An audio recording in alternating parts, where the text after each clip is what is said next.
আসসালামু আলাইকুম। এক্স 143 গ্রাম, আজকে এটার টেস্ট রিভিউ করব। 42 বা 43 এরকম আর কি।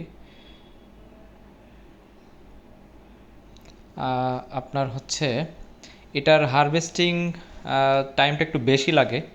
আমি 43 দিনে হারভেস্ট করছি, তারপরেও বোটাটা একদম শক্ত। আর হচ্ছে ফলের সাইজটা একটু ছোট হয়েছে, প্রথম ফল। এখন এটা দেখব ভিতরের ফ্লাসটা কেমন। বাহ, একদম পিঙ্ক, খুবই সুন্দর দেখতে। আর উপরে তো গ্রিন দেখতে পেলেন। এখন দেখি এটার মিষ্টতা কেমন।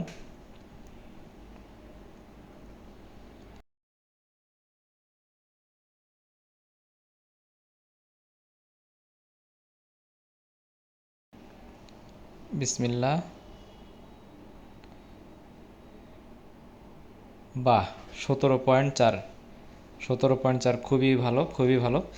এটা আমি সাইড থেকে নিয়ে টেস্ট করছি, একটু সাইড থেকে দেখতে পেলেন। এখন এই পাশের যেটা অংশটা আছে, এটার আমি মাঝখান থেকে একটু নিয়ে টেস্ট করে দেখব। আমি আসলে প্রথমে খেয়াল করি নাই, সাইড থেকে নিছি। মাঝখান থেকে নিলে মিষ্টতা বেশি পাওয়া যায়, সবসময় ফলের মাঝখানে মিষ্টতা বেশি হয়। এবার দেখেন, অবশ্যই কিছু না কিছু বেশি আসার কথা, যেহেতু আমি এক সাইড থেকে করছিলাম। এবার মাঝখান থেকে করব। রস যথেষ্ট আছে, কিন্তু ফলটা দেখতে খুবই সুন্দর, খুবই সুন্দর।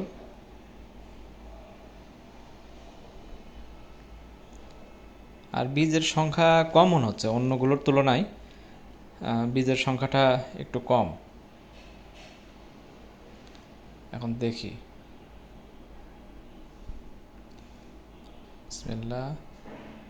বাহ বাহ, 19.4। বাহ, অনেক মিষ্টি। 19.4 ও 5। আর একটু রস দিয়ে দেখি, এই বাবুলটা সরায় আর একটু রস দিয়ে ঘেটে দিয়ে দেখি। হ্যাঁ, ঠিক আছে, 19.5। এখন খেয়ে দেখব এটা টেস্টটা কেমন। শুধু মিষ্টতা তো হলে হবে না, টেস্ট কেমন দেখতে হবে।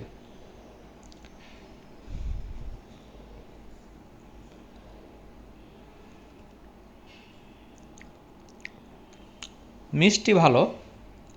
ফ্লেভারটা আপনার মিষ্টি ভালো, তবে ফ্লেভারটা আসন্তা ফাইভেরই ভালো, 6 ব্রিক্স নিয়েও। ধন্যবাদ।